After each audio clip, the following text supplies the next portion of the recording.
Baik, Assalamualaikum warahmatullahi wabarakatuh. Perkenalkan, saya Muhammad Khalid dari Perbankan Syariah 6H. Pada kali ini saya masuk dalam kelompok akhir, kelompok 11, yang mana beranggotakan saya dan teman saya Farida Sukmawati. Yang mana pada kali ini penjelasan mengenai neraca pembayaran internasional. Langsung saja, pada neraca pembayaran internasional kali ini terdapat beberapa subbab, yaitu yang pertama pengertian neraca pembayaran internasional, yang kedua tujuan neraca pembayaran internasional, yang ketiga fungsi neraca pembayaran internasional, yang keempat cara dan alat transaksi internasional, yang kelima transaksi neraca pembayaran internasional, dilanjutkan dengan komponen pada neraca pembayaran. Yang ketujuh, faktor yang mempengaruhi neraca pembayaran internasional. Dan yang terakhir yaitu teori pendekatan neraca pembayaran internasional. Langsung saja pada pengertian neraca pembayaran internasional, yaitu neraca pembayaran adalah pencatatan secara sistematis tentang transaksi ekonomi internasional antara penduduk negara satu dengan negara lain dalam jangka waktu tertentu, atau biasanya dilakukan secara 1 tahun. Setiap pencatatan tersebut dicatat dengan menggunakan pencatatan ganda atau double entry, yang mana dapat bernilai surplus atau bernilai surplus maupun defisit. Adapun nilai surplus berarti nilai ekspor lebih besar daripada nilai impor dan aliran masuk modal lebih besar daripada aliran keluar modal. Adapun nilai defisitnya berarti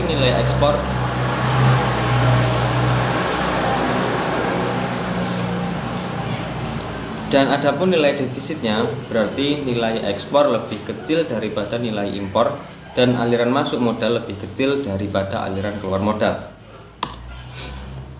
Yang kedua yaitu tujuan neraca pembayaran, yaitu yang pertama mengetahui peranan sektor eksternal dalam perekonomian, yang kedua mengetahui aliran sumber daya dengan negara lain, yang ketiga mengetahui struktur ekonomi dan perdagangan, selanjutnya mengetahui permasalahan utang luar negeri, yang kelima mengetahui perubahan posisi cadangan devisa dan potensi tekanan terhadap nilai tukar. Yang keenam sebagai sumber data dan informasi dalam menyusun anggaran devisa. Yang ketujuh sebagai sumber data penyusunan statistik neraca internasional atau national account. Selanjutnya yaitu fungsi neraca pembayaran, yaitu fungsi neraca pembayaran internasional. Yang pertama yaitu sebagai alat pembukuan. Pemerintah perlu mengambil keputusan yang tepat dalam perdagangan internasional. Hal ini mencakup jumlah barang dan jasa yang keluar atau masuk dalam batas wilayah negaranya, serta untuk memperoleh keterangan-keterangan mengenai anggaran alat pembayaran luar negeri. Yang kedua, sebagai alat pengukur kondisi ekonomi suatu negara.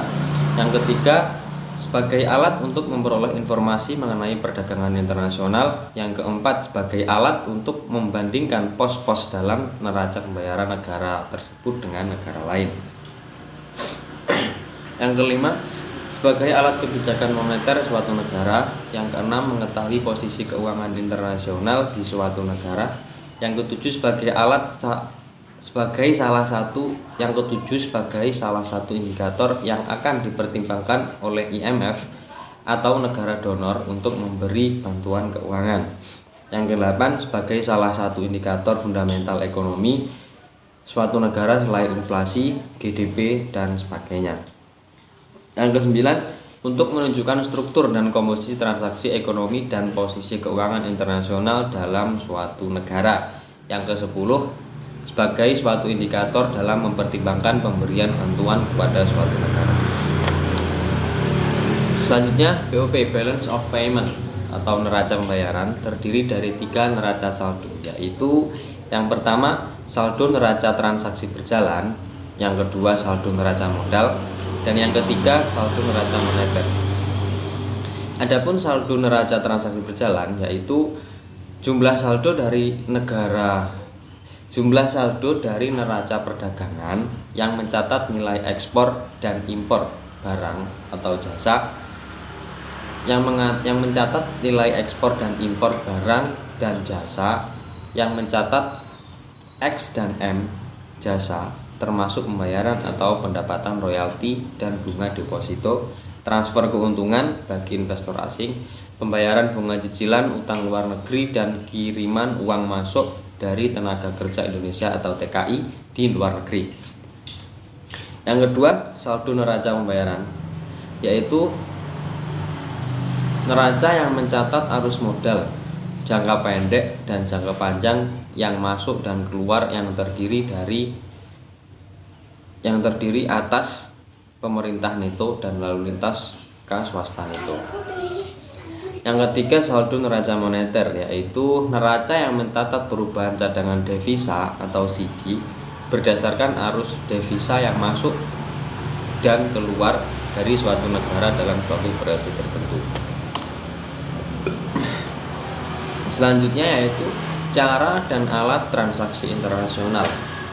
Di sini yang pertama yaitu advance payment atau cash payment.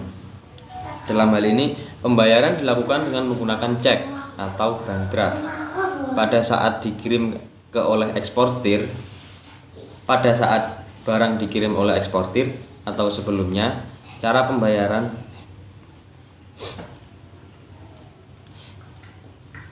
hal ini yang pertama, cara dan alat transaksi internasional yang pertama yaitu advance payment atau cash payment.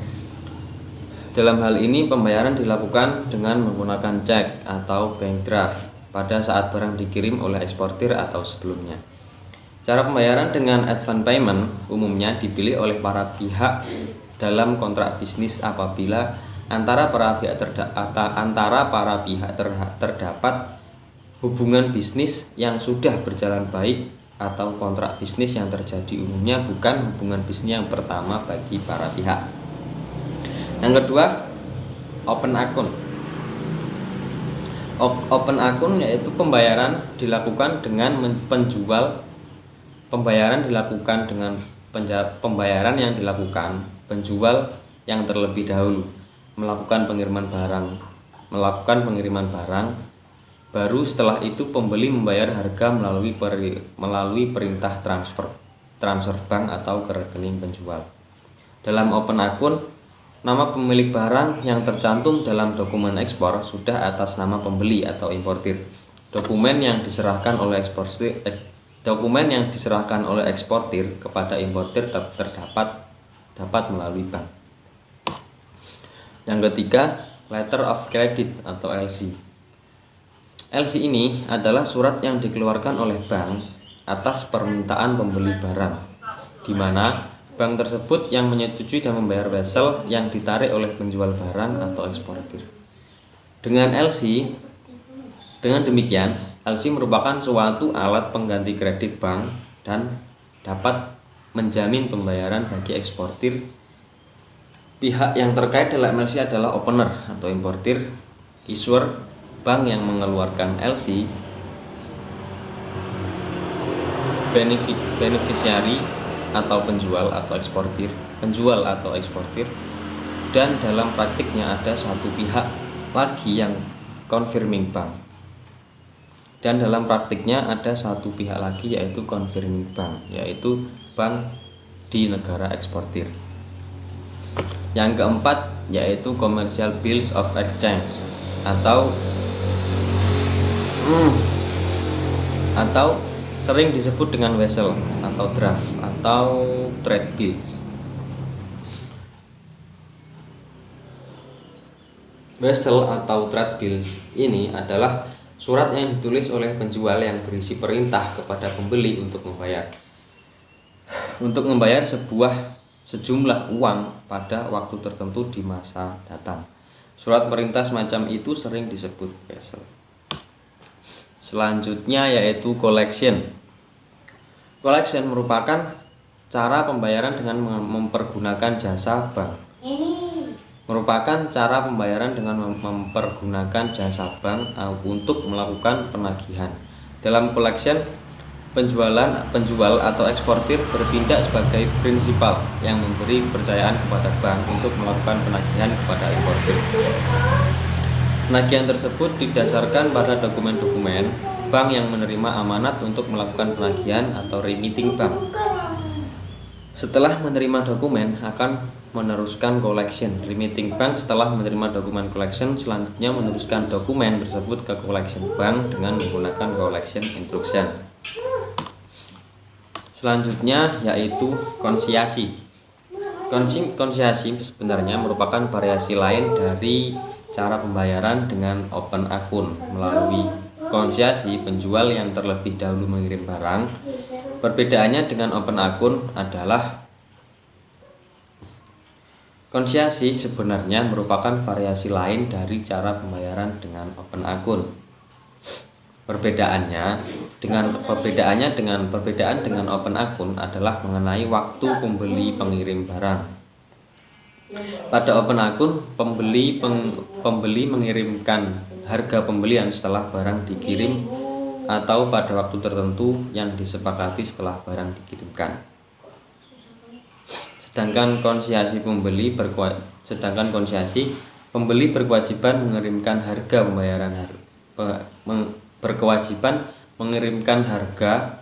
pembayaran barang setelah pembeli berhasil menjual barang tersebut kepada pihak ketiga.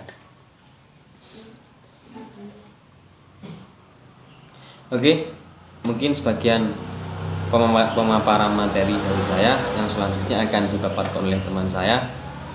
Sekian dari saya. Wassalamualaikum warahmatullahi wabarakatuh.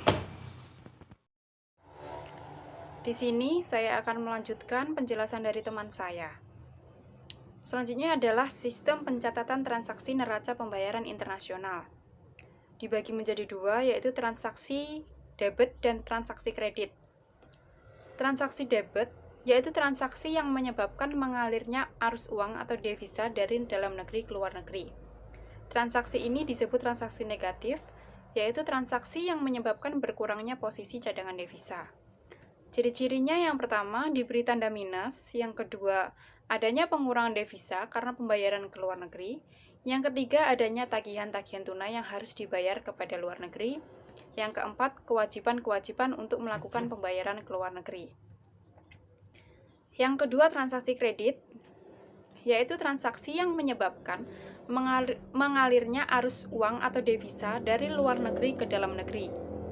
Transaksi ini disebut juga transaksi positif, yaitu transaksi yang menyebabkan bertambahnya posisi cadangan devisa negara. Ciri-cirinya yang pertama diberi tanda plus, yang kedua adanya penambahan devisa karena menerima tagihan dari luar negeri, yang ketiga adanya tagihan-tagihan tunai yang harus dibayar oleh luar negeri, yang terakhir bertambahnya hak untuk menerima pembayaran dari luar negeri. Selanjutnya adalah komponen neraca pembayaran internasional. Ada 3, neraca transaksi berjalan, neraca modal, dan neraca moneter. Neraca transaksi berjalan adalah suatu neraca yang merangkum seluruh penjualan dan pembelian berbagai barang dan jasa, pendapatan investasi, dan transfer unilateral dari suatu negara. Neraca transaksi berjalan dibagi menjadi 3, yaitu neraca perdagangan, neraca jasa, dan neraca transaksi sepihak atau transaksi unilateral. Neraca perdagangan mencatat transaksi ekspor dan impor di antara dua negara atau lebih. Neraca jasa mencatat transaksi jasa dari atau kepada negara lain. Neraca transaksi sepihak atau transaksi unilateral mencatat transaksi sepihak berupa hadiah atau bantuan sosial yang diterima atau diberikan dari atau ke luar negeri tanpa kewajiban untuk membayar kembali. Neraca modal adalah perubahan aset milik warga yang ada di luar negeri serta aset milik asing yang ada di dalam negeri di luar aset-aset cadangan resmi. 3. Neraca moneter. Neraca moneter mencatat mutasi dalam hubungannya dengan IMF serta memperlihatkan perkembangan atau perubahan cadangan devisa suatu negara. Selanjutnya adalah faktor yang mempengaruhi neraca pembayaran internasional. Penyebab ketidakseimbangan neraca pembayaran dapat timbul sebagai akibat dari beberapa faktor, diantaranya alam, kegiatan ekonomi swasta, kegiatan ekonomi atau kebijaksanaan pemerintah, baik sendiri maupun asing, yang mengakibatkan perubahan dalam permintaan dan penawaran valuta asing. Kondisi ketidakseimbangan neraca pembayaran ditunjukkan dengan kondisi neraca pembayaran yang surplus atau defisit. Negara-negara di dunia menggantungkan pada perdagangan internasional dan neraca pembayaran untuk kesejahteraannya. Keadaan defisit pada neraca transaksi berjalan menunjukkan kekuatan impor yang lebih besar dibandingkan ekspor. Jika negara terus melakukan impor dalam jangka waktu yang lama, tanpa menggairahkan kegiatan ekspornya, dapat membahayakan saldo neraca transaksi berjalannya, yang berimbas pada saldo neraca pembayaran secara keseluruhan sehingga dapat mengurangi cadangan devisa negara. Jika perkembangan ekspor suatu negara baik, itu menggambarkan peran ekspor sebagai penggerak kegiatan ekonomi. Kegiatan ekonomi yang baik memberikan dampak positif kepada negara. Pembahasan terakhir adalah teori pendekatan neraca pembayaran internasional. Ada 3 teori pendekatan. Yang pertama, elastisitas. Yang kedua, pendekatan absorpsi. Yang ketiga, pendekatan moneter. Pendekatan elastisitas berpusat pada perubahan nilai tukar sebagai alat pengubah untuk memperbaiki ketidakseimbangan neraca pembayaran. Pendekatan absorpsi merupakan gabungan kombinasi perubahan pendapatan, pengeluaran, dan kurs untuk memulihkan keseimbangan eksternal neraca pembayaran. Sedangkan pendekatan moneter adalah pendekatan yang menganggap bahwa neraca pembayaran adalah fenomena moneter, di mana ada hubungan antara neraca pembayaran dan jumlah uang beredar suatu negara. Sekian yang dapat kami sampaikan. Ada kurang lebihnya kami mohon maaf. Wassalamualaikum warahmatullahi wabarakatuh.